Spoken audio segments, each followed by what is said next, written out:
നിന്നിൽ ശരണപ്പെട്ട് ആയുസിനെ അവസാനിപ്പിച്ചിട്ടുള്ള സകല മരിച്ചവർക്കും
മറ്റേ അമ്മ പോയല്ലേ?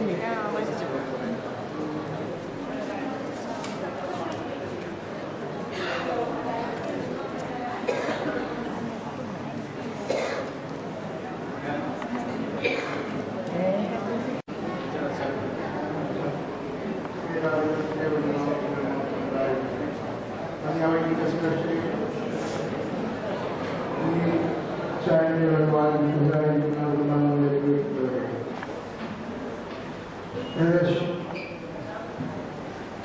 18 വർഷത്തെ പരിചയം എനിക്ക് അനുഭവമായിട്ടുണ്ട്. ഈ സ്ഥലത്ത് നിന്ന് എൻ്റെ അടുത്തുള്ളതായ സ്ഥലത്താണ് വസ്തു വാങ്ങുകയും അവിടെ താമസിക്കുവാനായിട്ട് വരികയും ചെയ്ത സമയത്ത് അതൊക്കെ ഈ ഭാഗവുമായിട്ട് കൂടുതൽ ബന്ധപ്പെടുവാൻ നമ്മൾ കഴിയും. ചന്ദനപ്പള്ളി വിഭജന പ്രസ്ഥാനത്തിൻ്റെ പ്രവർത്തനവുമായിട്ട് പല കാര്യങ്ങൾ ഇടപെടേണ്ടി വന്ന സമയത്തൊക്കെ ഈ ഭവനവുമായിട്ട് ബന്ധപ്പെടുകയും ഒരു അയൽക്കാ സ്നേഹം സ്ഥാപിക്കുവാൻ തക്കവണ്ണം കഴിയുകയും ചെയ്യും. അന്ന് മുതൽ ഇന്ന് വരെയും വളരെയധികം സ്നേഹത്തോടും താല്പര്യത്തോടും കൂടിയാണ് ഞങ്ങളുടെ ഭവനങ്ങൾ തമ്മിൽ കഴിയുന്നത്. ഈ കഴിഞ്ഞ ഒരാഴ്ചയ്ക്ക് മുമ്പ് ഞാൻ നേരത്തെ കാണുവാൻ തക്കവണ്ണം അദ്ദേഹത്തിൻ്റെ ഭവനത്തിൽ പോയിരുന്നു. അന്ന് കൂടുതൽ ആരോഗ്യത്തോടും ഒക്കെയാണ് വന്ന് ഇരുന്നത്. ഞങ്ങൾ കുറേ നേരം ഇരുന്ന് സംസാരിച്ചു, നടന്നു വന്നതിനെ ഇരുന്ന് സംസാരിച്ചു. സംസാരം കഴിഞ്ഞ് തിരികെ പോകുന്ന സമയത്ത് ഒരു വേർപാട് വേഗത്തിലുണ്ടാകുമെന്ന് ഒരിക്കലും വിചാരിച്ചില്ല. അതിനുശേഷം ഇപ്പോഴേ ഞാൻ പ്രവർത്തിക്കുന്ന കോട്ടയത്ത് യേശാന്റെ ഇളയമകൻ ജിനു വളരെയധികം സ്ഥാപനവുമായിട്ട് ബന്ധപ്പെടുകയും പ്രത്യേകിച്ച് കോട്ടയത്തുള്ളതായ സഭയുടെ വിവിധ പ്രവർത്തനങ്ങളുമായിട്ട് ബന്ധപ്പെടുകയും ചെയ്തു. ഞാനായിരിക്കുന്നതായ സ്ഥാപനത്തിൽ എന്നോടൊപ്പം ചേർന്ന് പല കാര്യങ്ങളിൽ പ്രവർത്തിക്കുവാൻ സാധിക്കുകയും ചെയ്തപ്പോൾ ആ ബന്ധം കൂടുതലും അടുത്തു വരികയും കൂടുതൽ അനുഗ്രഹമായി തീരുകയും ചെയ്യും. ഇവരെന്ന് പറയുന്നത് എനിക്ക് പറയാൻ തക്കവണ്ണം സാധിക്കുകയും കർത്താവിന്റെ സന്നിധിയിലേക്കുള്ളതായ അനുഭവക്കാണ്. ജീവിച്ചിരുന്ന സമയത്ത് ദൈവത്തെ ഭയപ്പെട്ട് വൈദികരെ ബഹുമാനിച്ച് സഭയെ അനുസരിച്ച് സഭയുടെ കൽപ്പനകളുടെ യാതൊരു വിട്ടുവീഴ്ചയും ഇല്ലാതെ ദൈവത്തെ അനുസരിച്ചുകൊണ്ട് ജീവിച്ചതായ ഒരു ഉത്തമമായ ക്രിസ്തീയ ജീവിതമായിരുന്നു ഈ പ്രിയപ്പെട്ട ദാസനും കുടുംബത്തിനും ഉണ്ടായിരുന്നത്. മാതൃകാപരമായ ജീവിതം നയിക്കുന്ന ഒരു കുടുംബത്തെയാണ് എനിക്ക് മിക്കവാറും കാണുവാനായിട്ട് സാധിച്ചത്. അതുകൊണ്ട് എൻ്റെ വിശ്വാസം തീർച്ചയായിട്ടും ഈ പിതാവ് ദൈവത്തിൻ്റെ സന്നിധിയിൽ കടന്നുപോയിരിക്കുന്നു. ദുഃഖങ്ങളോ ദുരിതങ്ങളോ സങ്കടങ്ങളോ ഇല്ലാത്തതായ ദൈവരാജ്യത്തിൽ എൻ്റെ മഹത്വം കൂടുതൽ ചേർന്ന് നിൽപ്പാൻ തോന്നാം. ഈ ദാസനും ദൈവത്തെ അനുഭവപ്പെടുന്നതിന് യാതൊരു സംശയമില്ല. അപ്രകാരം ഒരു കൃപയ്ക്ക് പാത്രീഭൂതനായി തീരട്ടെ. പ്രമാണങ്ങളെ അനുശോചനം അറിയിക്കുന്നു. ഈ ദാസനെ ദൈവങ്ങൾ സമർപ്പിക്കുന്നു. ഇവരുടെ പ്രതീക്ഷ വെച്ച് കാണാനുള്ള പ്രത്യാശയോടുകൂടി എൻ്റെ വാക്കുകൾ ചുരുക്കുന്നു. ദൈവം നമ്മെ അനുഗ്രഹിക്കട്ടെ.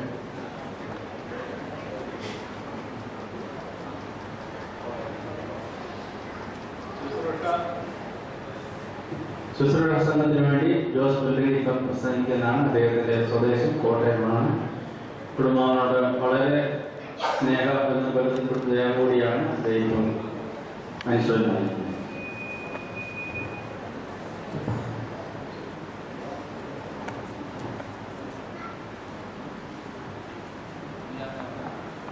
സ്നേഹസംബന്ധിയായ വൈദ്യുതി സൃഷ്ടിയെ സ്നേഹം നിറഞ്ഞ സഹോദരി സ്വരങ്ങളെ മത്സരപ്പെടുന്നത്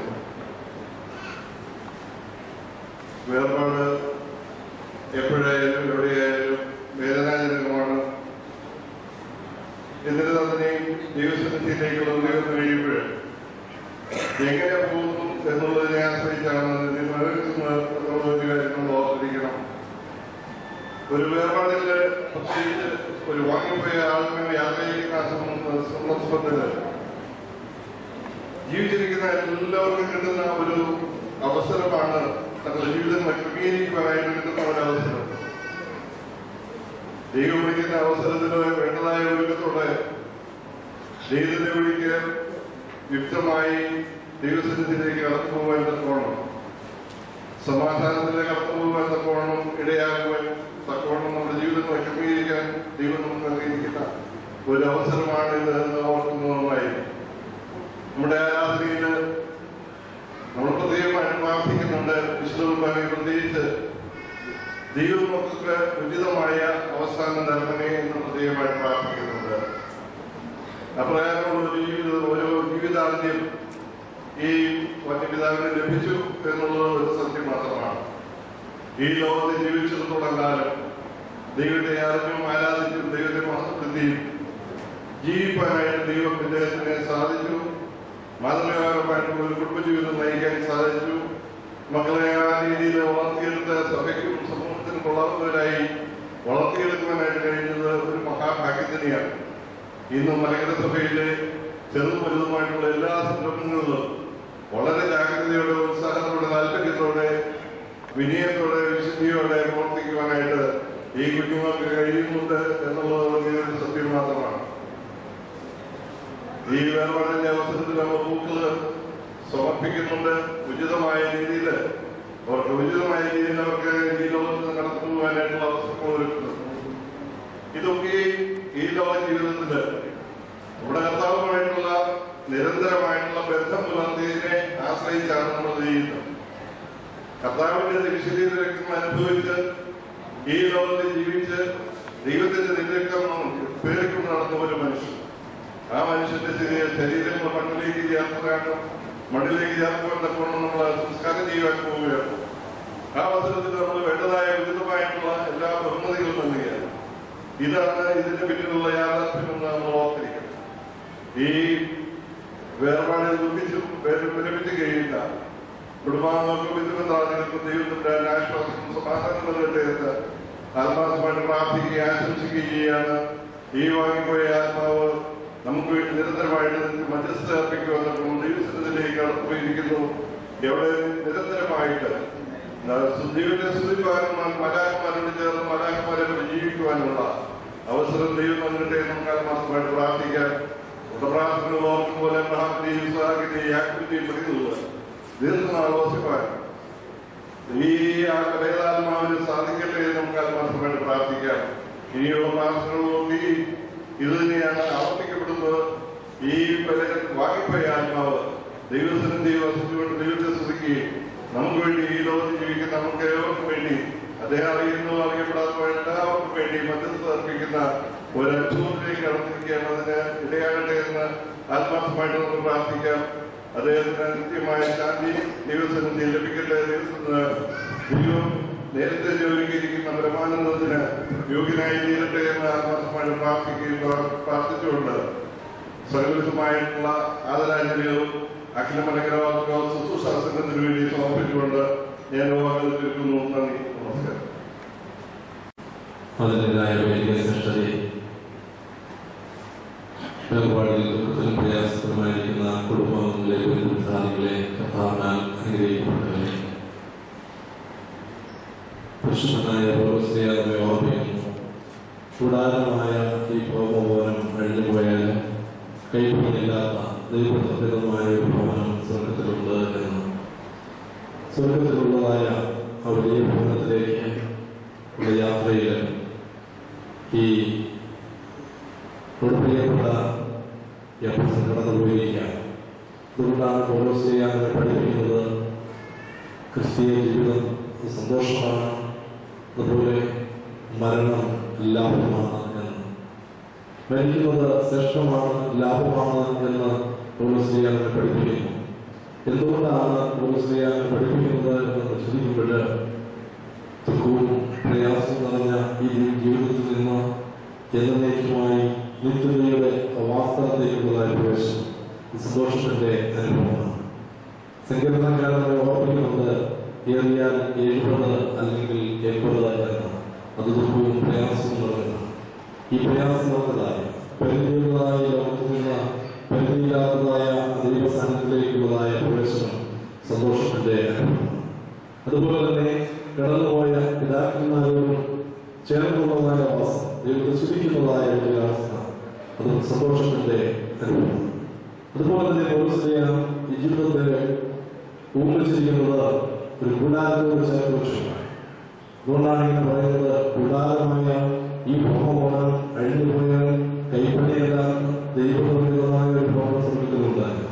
എന്തുകൊണ്ടാണ് പൗലോസ് ഈ ജീവിതത്തെ കൂടാരത്തോട് ചേർത്ത് വെച്ച് ചിന്തിക്കുന്നത്? കൂടാരത്തെ പറ്റി നമ്മൾ വേദപുസ്തകത്തിൽ പഠിക്കുമ്പോൾ പഴയ നിയമത്തില് പ്രത്യേകിച്ച് ഇസ്രായേൽ ജനം മരുഭൂമിയിൽ താമസിച്ച താൽക്കാലിക വാസ സ്ഥലങ്ങളായി. കൂടാരം മരുഭൂമിയിൽ അവരുടെ ജീവിതത്തിന്റെ ഏറ്റവും നിർണായകമായ ഒരു സംഭവം തന്നെയാണ്. ദൈവത്തിന്റെ തേജസ്സൂര്യയും അത് സ്ഥിരമായി നിൽക്കുന്നിടത്ത് കൂടാരം ഉറപ്പിച്ചുകൊണ്ട് യാത്രയെ നിശ്ചയിച്ചത്. ഈ കൂടാരത്തോട് ചേർത്ത് വെച്ചുകൊണ്ടാണ് നമ്മളെ തലമുറപ്പെടുത്തിയിരിക്കുന്നത്. കാരണം ഒന്ന്, ഈ ലോകത്തിൽ സുരക്ഷിതമല്ല എന്നുള്ളത്. മരുഭൂമിയുടെ പശ്ചാത്തലത്തിലെടുത്താലും കൂടാരം സുരക്ഷിതമല്ല. ഈ ജീവിതവും ഈ ലോകത്ത് സുരക്ഷിതമല്ല എന്ന് സ്ത്രീകളെ ഓർമ്മിക്കുകയാണ്. അതുപോലെ തന്നെ സ്ഥിരമല്ല, ഒരു സ്ഥലത്തും സ്ഥിരമായിരുന്നു. ദൈവത്തിന്റെ സാന്നിധ്യമാണ് പ്രാർത്ഥനയനുസരിച്ച് കൂടാരം മാറിക്കൊണ്ടിരുന്നു. അതുപോലെ ദൈവത്തിനനുസരിച്ച് നമ്മളിവിടുന്ന് മാറിപ്പോകേണ്ടത്. സ്ഥിരവും സുരക്ഷിതവുമല്ലാത്ത ജീവിതം, സ്ഥിരവും സുരക്ഷിതവുമല്ലാത്ത കൂടാരത്തെ സംരക്ഷിച്ചത് ദൈവത്തിന്റെ കൃപയായിരുന്നു. അതുകൊണ്ട് സ്നേഹത്തെ ഓർപ്പിക്കുന്നത് സ്ഥിരവും സുരക്ഷിതവുമല്ലാത്ത ജീവിതത്തിൽ നമുക്ക് ആശ്രയിക്കുവാനുള്ളത് ദൈവത്തിന്റെ കൃപയിൽ ആണെന്നാണ്. പകൽ മേഘസ്തംഭവും രാത്രി അഗ്നിത്വവുമായി ഇസ്രായേൽ ജനത്തെ സംരക്ഷിച്ച ദൈവത്തിന്റെ കൃപ, ആ കൃപയായാണ് നമ്മൾ ആശ്രയിക്കുന്നത് എന്ന് നമ്മെ ഓർപ്പിക്കുന്നു. മരണം, ഓരോ മരണത്തോട് നമ്മൾ അടക്കത്തോടൊക്കെ അടുത്തു വരുമ്പോൾ നമ്മൾ ചിന്തിക്കും ഈ ജീവിതത്തിൽ അവസാനമാണ്. വീണ്ടും ഈ ലോകത്തിന്റെ ജീവിത വ്യാപാരത്തിൽ മുഴുകി ജീവിക്കുമ്പോൾ ഒരുപക്ഷെ നമ്മൾ ഇവിടെ സ്ഥിരമാണെന്ന് ചിന്തിക്കും, ഇവിടെ സുരക്ഷിതമാണെന്ന് ചിന്തിക്കും. പക്ഷെ ഒരു ദിവസം നമ്മൾ കടന്നു പോകുന്നതാണ്. അതുകൊണ്ട് ദൈവകൃപയിൽ ആശ്രയിക്കുക, ദൈവത്തോട് ചേർന്നുള്ള വാസത്തിലേക്ക് നമുക്ക് നയിക്കുമ്പോഴാണ് നമ്മുടെ നിത്യമായ വാസത്തിന് നമ്മൾ യോഗ്യരായി തീരുന്നത്. അതുകൊണ്ട് ഈ പ്രശ്നം കടന്നു പോകുന്നത് നിത്യമായ ഭവനത്തിലേക്ക്. അതുകൊണ്ടാണ് പൗലോസിനെ ഓർമ്മിക്കുന്നത് മരണം ശ്രേഷ്ഠവും ലാഭവുമാണ്. പ്രിയമുള്ളവരെ, ഈ ഭവനവുമായിട്ട് എനിക്ക് വലിയ അടുത്ത ബന്ധമുള്ള എന്നുള്ള കാര്യം ഞാൻ ഓർമ്മിക്കുകയാണ്. വളരെ വർഷങ്ങളായിട്ട് ഈ പിതാവിന്റെ 2 മക്കളുമായിട്ട് എനിക്ക് നല്ല ബന്ധത്തിലാണ് ഞാൻ ജീവിക്കുന്നത്. പല സമയങ്ങളിലും ഈ ഭവനത്തിൽ കടന്നു വരുവാനും ഇവരുടെ ആദ്യത്തെ സ്വീകരിക്കുവാനും എനിക്ക് സാധിച്ചിട്ടുണ്ട്. 2 മക്കളില്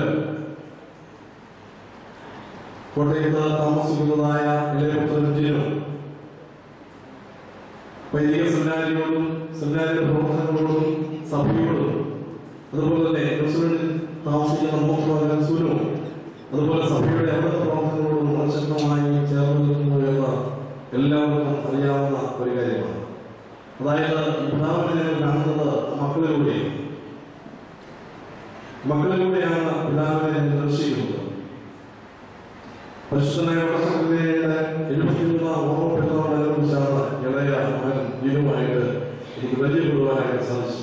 അന്നു മുതൽ ഇന്ന് വരെ സജീവമായ ബന്ധത്തിൽ നിലനിർത്തുവാനും സ്നേഹബന്ധത്തിൽ ജീവിക്കുവാനും എനിക്ക് സാധിച്ചു. സഭയുടെ പ്രവർത്തനങ്ങളിലും ശക്തമായി കോട്ടയത്തുള്ളതായ കാര്യങ്ങളിലും സജീവമായി ബന്ധപ്പെട്ട് നിൽക്കുന്നതായ ന്യൂസിലൻഡിലുള്ളതായ മൂത്തമാന്റെ സുനൂറിന്റെ പ്രവർത്തനവുമായിട്ടാണ് അവിടെ ഒരു ആരാധനാലയം തന്നെ ഉണ്ടായതെന്ന് പലകസഭയില് പലർക്കും അറിയില്ലായിരിക്കും. അദ്ദേഹം അവിടെ ചെന്നതിന് ശേഷമാണ് ഒരു സമൂഹത്തെ ഒന്നിച്ചേർന്നുകൊണ്ട് അവിടെ ഒരു ആരാധനാലയം സ്ഥാപിക്കണമെന്ന കാര്യത്തില് മിഷന്റെ എടുത്തുകൊണ്ട് പ്രവർത്തിച്ചു. അതുകൊണ്ട് യേശുക്രിസ്തു നമ്മെ ഓർമ്മിക്കുന്നുണ്ട്. ഇങ്ങനെയാണ് വെള്ളത്തിൽ എത്തിച്ച് ആരും പറയുകയില്ലോ തട്ടിക്കുകയില്ലോ അല്ല വെക്കുന്നത്, മറിച്ച് പറയുകയില്ലോ കെട്ടുകയില്ലോ അല്ല വെക്കുന്നത്, മറിച്ച് തട്ടിൽ വേർപ്പെടുകയല്ല. ഈ പിതാവിന്റെ പ്രകാശമായ രണ്ട് പുത്രന്മാരും സഭയോട് ചേർന്ന് നിൽക്കുന്നു എന്നുള്ളത് മാതൃകാപരമായ കുടുംബജീവിതം നയിച്ചു എന്നുള്ളത് ഉത്തമമായ ഉദാഹരണമാണ്. ഈ പിതാവ് കടന്നു പോകുമ്പോൾ മാതൃക കാണിക്കുന്നതായ നമുക്ക് മാതൃകയായി നിൽക്കുന്ന രണ്ട് മൂന്ന് കാര്യങ്ങളുണ്ട്. ഒന്ന്, അത് ഉത്തമമായ കുടുംബജീവിതം നയിച്ചിട്ടുള്ളതാണ്. മറ്റുള്ളവർ മാതൃകയാണ്. ആധുനിക കുടുംബജീവിതത്തിലേക്ക് നമ്മൾ ചിന്തിക്കുമ്പോൾ തകർന്ന് പോയിക്കൊണ്ടിരിക്കുന്ന കുടുംബ ബന്ധങ്ങളിൽ നമ്മൾ കാണപ്പെടുന്ന ഈ പിതാവ് നമുക്ക് മാതൃകയായി കുടുംബജീവിതം നയിക്കുകയും ഉത്തമമായ പുത്രന്മാരെ വളർത്തി സഭയ്ക്കും സമൂഹത്തിനും നന്ദിയുള്ളതായി തീർമാനമായിട്ടും സാധിച്ചിട്ടുണ്ട്. അതുപോലെ തന്നെ സഭയോടുള്ള ബന്ധത്തിലും വളരെ സജീവമായിട്ട് നിന്ന് സാക്ഷ്യം വഹിച്ചിട്ടുള്ളതാണ് കുടുംബം. തന്നേതിൽ വിശ്വസിച്ചുവോ ധരിക്കുന്നേരം വരെ ആ സഭാവിശ്വാസം ജീവിക്കുവാനും അതിലെ എല്ലാ ആരാധനാനുഷ്ഠാനങ്ങളും പങ്കുകൊള്ളുവാനും അവകാശാനുഷ്ഠാനങ്ങളിൽ പങ്കുകൊള്ളുവാനും സാധിച്ചു എന്നുള്ളത് നമുക്ക് ഒരു മാതൃക തന്നെയാണ്. എന്തുകൊണ്ടും ഈ പിതാവിന്റെ ആത്മാവിന് വേണ്ടി നമുക്ക് പ്രാർത്ഥിക്കാം. സെന്റ് ഇഗ്നേഷ്യസ് ഓർത്തഡോക്സ് ഫൗണ്ടേഷന്റെ പ്രവർത്തനവുമായിട്ട് ഇളയപുത്രൻ ജീനോ സജീവമായിട്ട് പ്രവർത്തിച്ചു വരികയാണ്. ഒരു പ്രസിഡന്റ് ഇവിടെ എത്തിച്ചേരുന്നുണ്ട്. അതിന്റെ ജനറൽ സെക്രട്ടറി എന്ന നിലയിലുള്ളതായ എല്ലാവരും അനുശോചനവും ഈ സമയത്ത് അറിയിക്കുന്നു. അതുപോലെ തന്നെ സെമിനാരി കുടുംബത്തിന്റെയും അനുശോചനം ഈ സമയത്ത് അറിയിക്കുന്നു. പലരുടെ ആത്മാവിന്റെ നിത്യശാന്തി നേരുന്നു. പ്രധാനമന്ത്രി യാക്കോബിന്റെ പ്രവർത്തനം സുഖിക്കട്ടെ എന്ന് പ്രാർത്ഥിച്ചുകൊണ്ട് കൊടുത്തു.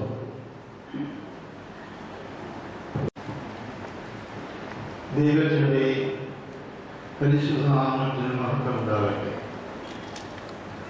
അഭിവന്യ കോർത്തിസ്പമാരെ, വന്യ വൈദിക സഹോദരെ, വാർഡ് കുടുംബയോഗത്തിന്റെ പ്രസിഡന്റ്, പ്രിയപ്പെട്ട അച്ഛ, ഭരണസമിതി അംഗങ്ങളെ, വാർഡ് കുടുംബാംഗങ്ങളെ, ആദ്യമായി ഈ അച്ഛൻ്റെ വേർപാടിൽ വേദനിക്കുന്ന അമ്മച്ചിയോടും മക്കളോടും കൊച്ചുമക്കളോടുമുള്ള അവരുടെ വേദനയിൽ വാഴക്കുന്ന കുടുംബം ഒന്നായി പങ്ക് ചേരുകയാണ്. 2007 എനിക്ക് ഇറ്റലിയിൽ പോകുന്നതിന് റോമിൽ പോകുന്നതായ ഒരവസരമുണ്ടായി. ദൈവം ഒരുക്കിയിട്ടുണ്ട്. റോമിൽ നിന്നും ഏതാണ്ട് 65 കിലോമീറ്റർ അകലെ അസീസി പുണ്യവാന്റെ ഗ്രാമത്തോട് അടുത്ത് 2500 മനോഹരമായ കബറിടങ്ങൾ സൂക്ഷിക്കുന്നുണ്ട്. അത് ഒരു വലിയ ഉദ്യാനമാണ്. രണ്ടാം ലോക മഹായുദ്ധകാലത്ത് രക്തസാക്ഷിത്വം വഹിച്ച ഭടന്മാരുടെ ശരീരങ്ങൾ അവിടെ സൂക്ഷിച്ചിരിക്കുകയാണ്. അവിടെ എഴുതി വച്ചിരിക്കുന്ന അലകത്തിൽ ഇപ്രകാരമാണ് രേഖപ്പെടുത്തിയിരിക്കുന്നത്: മറ്റൊരു ജീവിതത്തിലേക്ക് മാറ്റപ്പെട്ടവർ ഇവിടെ വിശ്രമം കൊള്ളുന്നു. മറ്റൊരു ജീവിതത്തിലേക്ക് മാറ്റപ്പെട്ടവർ ഇവിടെ വിശ്രമം കൊള്ളുന്നു. മരണം എന്ന് പറയുന്നത് നമുക്കെല്ലാവർക്കും ന്യായബോധ്യമുണ്ട്. നമ്മൾ മരിക്കുന്നില്ല. ഗർഭപാത്രത്തിൽ കിടക്കുന്നതായ ഒരു ശിശു 9 മാസവും 9 മണിക്കൂറും അമ്മയുടെ ഗർഭപാത്രത്തിൽ കിടന്നതിന് ശേഷം ഈ ലോകത്തിലേക്ക് ജാതനാവുമ്പോൾ ജനിക്കുമ്പോൾ ആ സുരക്ഷിത സ്ഥലം വിട്ട് ഭൂമിയിലേക്ക് വരുമ്പോൾ കുഞ്ഞ് ജനിച്ചു എന്നതിൻ്റെ അടയാളം ആ കുഞ്ഞിൻ്റെ കരച്ചിലാണ്. എന്തുകൊണ്ടാണ് ആ കുഞ്ഞ് കരയുന്നത് എന്ന് ചോദിച്ചാൽ സുരക്ഷിതമായ സ്ഥലം വിട്ട് ഇപ്പോൾ സുരക്ഷിതമല്ലാത്തൊരു സ്ഥലത്തേക്ക് വന്നു. ഇതുപോലെ 85 വർഷക്കാലം നമ്മുടെ കൂട്ടായ്മയിൽ ജീവിച്ച് തിരികെരോഡിൽ ജനിച്ചു വളർന്ന് ചന്ദനപ്പള്ളിയിൽ താമസമാക്കി ഒരു ഉത്തമമായ കുടുംബ ജീവിതം നയിച്ച്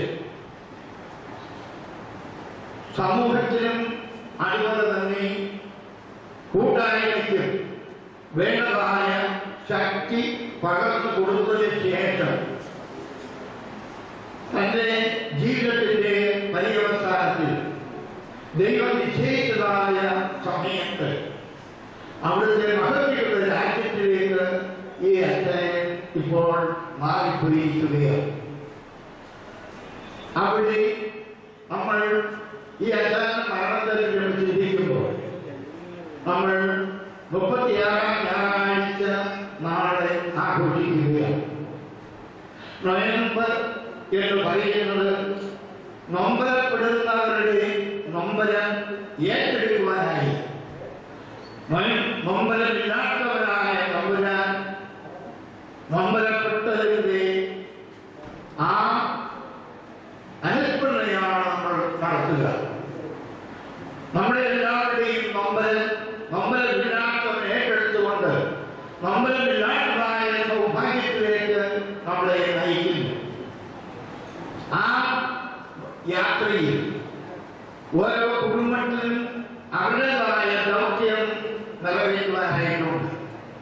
ഓരോ സമൂഹത്തിലും അവരുടേതായ ദൗത്യം നിറവേറ്റുവാനായിട്ടുണ്ട്. കർത്താവിന്റെ കുരിശിലേക്ക് നമ്മൾ നോക്കുകയാണെങ്കിൽ ആ ക്രൂശിന്റെ രൂപത്തിലേക്ക് നമ്മൾ ദൃശ്യങ്ങൾ തിരിക്കുകയാണെങ്കിൽ അവിടെ ഒരു പരാജയത്തിന്റെ മുഖമല്ല നാം കാണുക. പിന്നെയോ അവിടുന്ന് ഈ ലോകത്തിലേക്ക് വന്നതായ അവസരത്തിൽ അവിടുന്ന് പറഞ്ഞു, പിതാവേ, ഞാനിതാ നിന്റെ ഇഷ്ടം ചെയ്യുവാനായി വന്നിരിക്കുന്നു. അവിടുന്ന് 30 വർഷക്കാലം അവിടുത്തെ വളർത്തുപിതാവിനും പെറ്റമ്മയ്ക്കും വിധേയനായി രഹസ്യ ജീവിതം നയിച്ച് 3 വർഷക്കാലം ദൈവപിതാവിന്റെ ദൗത്യം ലൂക്കാസ് സുവിശേഷകൻ നമ്മളെ അനുസ്മരിപ്പിക്കുന്നത് പോലെ ചുറ്റി നടന്ന് ആ നന്മ ചെയ്തതിനു ശേഷം ആ നന്മ സ്വരൂപി മനുഷ്യവർഗത്തിന്റെ നൊമ്പരങ്ങളെ മാറ്റുവാനായി തന്നെ ആത്മബലി അർപ്പിച്ചു. അവിടുന്ന് ആ ആത്മബലിയിൽ പറഞ്ഞു, അവിടുന്ന് അവസാനം പറഞ്ഞ വാക്കെന്താണ്? ഞാനിതാ എന്റെ ദൗത്യം നിറവേറ്റി. പിതാവേ, ഞാൻ നിറവേറ്റി. ആ സന്ദേശം ഏറ്റവും വലുത് എന്തായിരുന്നു? ദൈവപിതാവിന്റെ ആ ദൗത്യം നിറവേറ്റി. ഈ അപ്പച്ചൻ ദൈവപിതാവിന്റെ ദൗത്യം ആ കുടുംബജീവിതം ഭംഗിയായി നിറവേറ്റിയതിനു ശേഷം ദൈവപിതാവിന്റെ അടുക്കലേക്ക് ഇപ്പോൾ പോയിരിക്കുന്നു. അങ്ങനെ സംതൃപ്തമായ ഒരു കുടുംബജീവിതത്തിന്റെ ഉടമയായി തീർന്ന ഈ അപ്പച്ചന് ദൈവം അവിടുത്തെ നിത്യരാജ്യത്തിൽ സൗഭാഗ്യം നൽകട്ടെ, ആ കുടുംബാംഗങ്ങൾ ആ ആശ്വാസം നൽകട്ടെ എന്ന് ഞാൻ പ്രാർത്ഥിക്കുകയും വാഴപ്പെട്ട കുടുംബത്തിന്റെ അനുശോചനം അറിയിക്കുകയും ആ കുടുംബത്തിലെ അംഗങ്ങളോട് ഉള്ളതായ അവരുടെ ദുഃഖത്തിൽ ഞങ്ങൾ ആഴമായി പങ്കുവരികയും ചെയ്യുന്നു. ദൈവം നമ്മളെ സമർത്ഥമായി അനുഗ്രഹിക്കട്ടെ.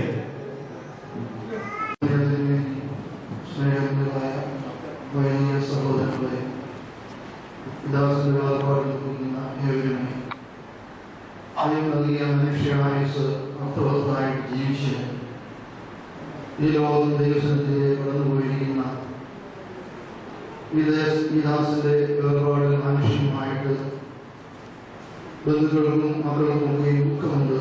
എന്നിരുന്നാൽ തന്നെ ക്രിസ്തീയമായി ചിന്തിക്കുമ്പോൾ ഈ മാറ്റപ്പെടൽ ദൈവസംബന്ധമായ വലിയൊരു കാര്യമാണ്. മനുഷ്യനെ ലോകത്തെ ദൈവം സൃഷ്ടിച്ചാക്കി വെച്ചു.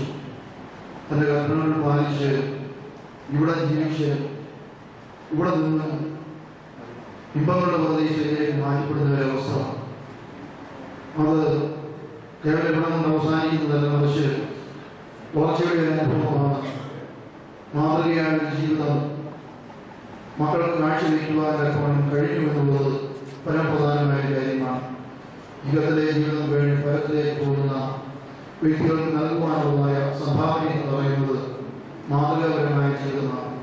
ഇവിടെ മുൻപ് ഓർപ്പിച്ചതുപോലെ മക്കളിലൂടെ പിതാവിനെ അറിയുക, സിനിമയിലൂടെയും ജീവനിലൂടെയും ഒക്കെ ഈ പിതാവിനെ അറിയുവാൻ കഴിയുന്ന ഒരവസ്ഥയാണ്. സഭയുടെ പ്രവർത്തനത്തിൽ ചുറുചുറുക്കുള്ളതായ ഉത്തമരായ ദൈവവിശ്വാസികളായ ദൈവഭയമുള്ള മക്കളെ പ്രദാനം ചെയ്യുന്നു. അത് സമൂഹത്തിനും വളരെ വിലപ്പെട്ട ഒരു കാര്യമാണ്. ആ ഒരു സംഭാവന ഒരിക്കലും നമുക്ക് മറക്കുവാനായിട്ട് കഴിയുന്നില്ല. ഈ പിതാവ് അർത്ഥവത്തായിട്ട് ജീവിച്ചു എന്ന് ഓർപ്പിച്ചുവല്ലോ. ദൈവം നൽകിയതായ കാലങ്ങളിലുള്ള അവസരങ്ങളെല്ലാം ദൈവസന്നിധിയിൽ അർത്ഥവത്തായിട്ട് ജീവിച്ച് വിലപ്പെട്ടതായിട്ട് ജീവിച്ച് ഇവിടെ നിന്ന് കടന്നുപോയി. ഇവിടെ ആയിരിക്കും നമ്മുടെ ജീവിതത്തിൽ നമ്മെ ഓർപ്പിക്കുന്ന നമ്മെ മനസ്സിലാക്കുന്ന കാര്യം എന്താണ്? നാം ലോകത്തിൽ ജീവിക്കുന്നവരാണ്. പലപ്പോഴും ഓർപ്പിക്കുന്നത് ഒരു ആധ്യാത്മിക വിദ്യാലയമാണ്. നമ്മെ ഓർപ്പിക്കുന്നത് ചെറിയേറ്റ് കിടക്കുന്നതായ ഈ ശരീരം ഓർപ്പിക്കുന്നത് ഞാൻ നിങ്ങളുമൊക്കെ ഇതുപോലെ ഈ ലോകത്ത് നിന്ന് കടന്നു പോകേണ്ടവരാണ്. പോകേണ്ടവരാകുമെങ്കിലും എന്തെങ്കിലും ലോകത്ത് നൽകിയിട്ട് സഭയും സമൂഹത്തിൽ നാം ആയിരിക്കുന്ന സമൂഹത്തിൽ നൽകിയിട്ട് പോകേണ്ടത് ഏറ്റവും ആവശ്യമാണ്. ഇവിടെ കുറെ സമ്പാദിച്ചു വെച്ചിട്ടു അത് ധനപരമായി നേടിയിട്ടും തന്നെ മറിച്ച് ഇതിനോടൊക്കെ ഉള്ളതായ പ്രതിബദ്ധതകളുടെ കടപ്പാടുകൾ അത് ഭംഗിയായിട്ട് നിർവഹിക്കുവാനൊക്കെ വേണം, സ്മരിക്കുവാനും ഓർക്കുവാനും എന്തെങ്കിലും നൽകിയിട്ട് പോകുവാനൊക്കെ വേണം. ഇടയാകേണ്ടത് ഏറ്റവും ആവശ്യമാണ്. ഇവിടെ ജീവിതത്തിൽ ഇവിടെ നിൽക്കുമ്പോൾ നാം ചിന്തിക്കേണ്ടത് നമ്മളും ഈ അവസ്ഥയിലൂടെ കടന്നു പോകേണ്ടവരാണ്. നമുക്കും നൽകുവാനുള്ള എന്തെങ്കിലും ഉണ്ടെങ്കിൽ ഈ പിതാവിനെ ഓർപ്പിക്കുന്നത് നൽകുവാനൊക്കെ വേണം. നമ്മുടെ ഈ ജീവിതത്തിലൂടെ ചിന്തിക്കേണ്ടത് ഏറ്റവും ആവശ്യമാണ്. ദീർഘമായിട്ട് വാക്കുകൾ ഞാൻ മുൻപോട്ട് കൊണ്ടുപോകുന്നില്ല, മറിച്ച് മക്കളിലൂടെ ഈ പിതാവ് ആരംഭിച്ചതായ ആ നല്ല ദൗത്യങ്ങൾ, നല്ല ഉത്തരവാദിത്വങ്ങൾ തീർച്ചയായും മക്കളിലൂടെ നടക്കും. അവർക്ക് അതിന് ശക്തി നൽകട്ടെ, ശക്തി പ്രദാനം ചെയ്യട്ടെ പ്രത്യേകം പ്രാർത്ഥിക്കുന്നു. വേർപാടുന്ന ഏവരെയും ദൈവം ആശ്വസിപ്പിക്കട്ടെ. ഇവരുടെ മുഖത്ത് നിന്ന് കണ്ണുനീരിൽ ദുഃഖമാക്കി ദൈവം സമാധാനവും ശാന്തിയും അവർക്ക് നൽകട്ടെ. ഈ പിതാവിനെ ദാഹന്മാരെ ഒപ്പിച്ചേർക്കുവാനൊക്കെ വേണം, ഇമ്പങ്ങളുടെ പ്രതീക്ഷയിൽ വസിപ്പിക്കുവാനൊക്കെ വേണം. ഇടയാകട്ടെ. ഈ കുടുംബത്തോട് അനുശോചനം അറിയിച്ചുകൊണ്ട് ഞാൻ വാഗ്ദാനം ഇവന്റെ ആത്മാവിനെ രക്ഷിച്ചുകൊള്ളണമേ. ആയതിന്റെ പ്രതിരോധത്തിൽ നിന്ന് അതിനെ വിടർത്തണമേ. തിരുനാമഭക്തരും തിരുട്ടമാതിരിക്കുന്നവരുമായത് ചുറ്റു നിൽക്കുന്ന സേനകൾ ഇവനും ലഭിക്കുമാറാകണമേ. നിന്റെ മനുഷ്യന്റെ പാപങ്ങൾ പൂർണ്ണമായി പരിഹരിക്കണമേ. ഇവന്റെ തെറ്റുകളിൽ നിന്നയാൽ പൂർണ്ണമായി ക്ഷമിക്കുകയും ചെയ്യണമേ. ഈ ദാസന്റെ യാത്രയ്ക്ക് നിന്റെ സഹായം പരസ്യമായി അയച്ചു കൊടുക്കണമേ. കൃപാപൂർവമായ വരന്റെ ഇവനെ കൊടുത്ത് രണ്ടാം വർത്തമാനത്തിൽ നിന്ന് ഇവനെ ഉദ്ധരിച്ചു കൊള്ളണമേ. അദൃശ്യമായ ശക്തിയാവനെ സഹായിക്കണമേ. പിശാചുക്കളുടെ ഭയങ്കരങ്ങളിൽ നിന്ന് ഇവനെ രക്ഷിച്ചു കൊള്ളണമേ. ഈ ദാസന്റെ പ്രമാണങ്ങൾ തന്നപോലെ ഇവരെ വിധിക്കരുതേ. തിരുസന്നിധിയിൽ സമരം കുറ്റക്കാരനെയാണല്ലോ. കർത്താവിന് സ്വാഭാവികമായ തോന്നണമേ. ഞങ്ങൾ വിളിക്കപ്പെട്ടിരിക്കുന്ന നാമത്തെയും നിന്റെ മഹാകൃഷ്ണയും ഞങ്ങളുടെ നീലനും ഓർക്കണമേ. ഞങ്ങളുടെ മക്കത്തിന്റെ മനുഷ്യക്ക് വേണ്ടിയുള്ള നിന്റെ ഏകപുത്രന്റെ അനുഭവങ്ങൾ നിന്നോട് അപേക്ഷിക്കുമാറാകണമേ. നിന്റെ കൃപയും കരുണയും ഇവരെ ഉദിക്കുമാറാകണമേ. ഇവർ വിശ്വസിച്ചാലുള്ള ശ്രീവ ഇവന് വിശുദ്ധനാമ സമൂഹം അവതരിപ്പിക്കുന്ന പ്രകാശ സംഭവമായി ഭവിക്കുമാറാകണമേ. ഞങ്ങളുടെ വംശജമായ തന്നെ ദുഷ്ടമായ ആഗ്രഹം രചിച്ചു പോകത്തക്കോണം നിന്റെ കരുണ ഇവരിലുണ്ടാകുമാകണമേ. കർത്താവേ, അനുഗ്രഹിക്കുന്നവരെ ജനദാസന് കോട്ടയായും കാവൽക്കാരനും സഹായമായിരിക്കണമേ. അവിടെ ആനന്ദമായ മഹിമേ ഇവൻ ആനന്ദിക്കുമാറാകണമേ. അബ്രഹാമിന്റെ വഴിയിൽ വിശ്രമിച്ചുകൊണ്ട് എല്ലാ ദുഃഖങ്ങളും ക്ലേശങ്ങളും കർത്താവിനോട് വിസ്മരിക്കുവാൻ ഇവനെ സംഗതിയാക്കണമേ. കർത്താവിന്റെ ആരാധകരായ എല്ലാവരെയും ഇവയ്ക്കെല്ലാം യോഗ്യരാക്കി തീർക്കണമേ. വെടുപ്പുള്ളതും ആനന്ദകരമായ ജീവിതത്താൽ അന്ധകാരത്തിന്റെ ദുഷ്ടസേനമാകാത്ത സമാധാനപരമായ നിലയാണ് ഞങ്ങളും അനുഭവിക്കാനിടയാകണമേ. കർത്താവേ, കർത്താദൃഷ്ടിയാൽ ഞങ്ങളെ കടാക്ഷിക്കണമേ. വിലപിച്ചിരിക്കുന്നവരെ ആശ്വസിപ്പിക്കണമേ. ദുഃഖിച്ചിരിക്കുന്നവരെ ധൈര്യപ്പെടുത്തണമേ. മ്ലാനവരായിരിക്കുന്നവർക്ക് മുഖപ്രസാദം ചെയ്യണമേ. നിന്നെ സ്തുതിക്കുന്നതിനോർക്കും വേദസ്ഥാനത്തും അവനവന്റെ ആവശ്യാനുസരണം നീ ശർമ്മ പ്രത്യാശയുമായിരുന്നുകൊണ്ട് അവർ മുഖത്തുനിന്നുള്ള നേരം ദുഃഖവും നീക്കിക്കളയണമേ. ദൈവമേ, നിന്റെ വിശ്വാസപ്രത്യാശയിൽ മുൻകൂട്ടി നിന്റെ അടുത്തേക്ക് യാത്ര പുറപ്പെട്ടവരും ശ്രേഷ്ഠവും മഹനീയമായ അവരുടെ പ്രത്യക്ഷതയെ ഞങ്ങളുടെ എല്ലാ മാതാപിതാക്കൾക്കും സഹോദരന്മാർക്കും ഗുരുക്കന്മാർക്കും ഞങ്ങളെല്ലാവരെയും വഹിച്ചിരിക്കുന്നതിന്റെ കൃപയാൽ ഭാഗ്യകരമായ ഭവനങ്ങളിൽ വിശുദ്ധന്മാരുടെ ആശ്വാസം കടമേ. ആ പ്രത്യക്ഷതയെ ലജ്ജാരഹിതമായ പ്രസന്ന മുഖങ്ങളോടുകൂടെ എതിരേൽക്കുവാൻ ഞങ്ങൾ കാത്തിരിക്കുന്നു. കർത്താവേ, മുൻകൂട്ടി ദുരാക്ഷോരും ഇവിടെ അവശേഷിക്കുന്നവരുമായി രക്ഷിതരും അവിടുത്തെ കർത്തൃദാസനുമായ ഞങ്ങളെല്ലാവരും ആദ്യത്തെ വന്യഗ്രഹണാധികമായ നിന്റെ നാമത്തെ നിന്റെ ഏകപുത്രനെയും നിന്റെ പരിശുദ്ധമായ സ്തുതിച്ചു വരുത്തുവാൻ യോഗ്യരായി തീരണമേ. ഓശോ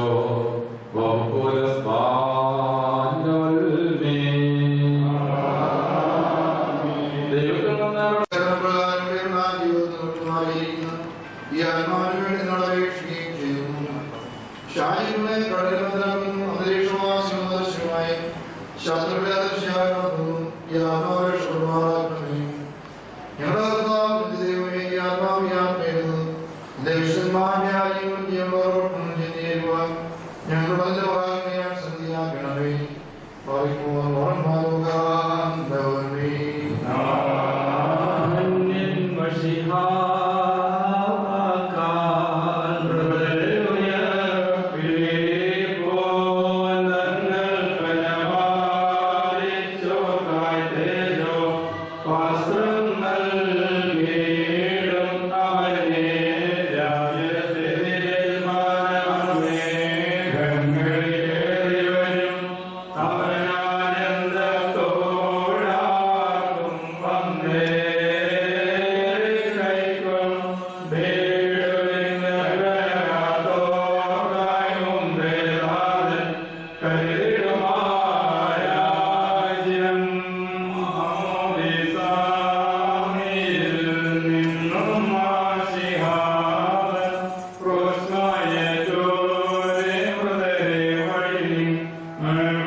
me.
സന്തോഷം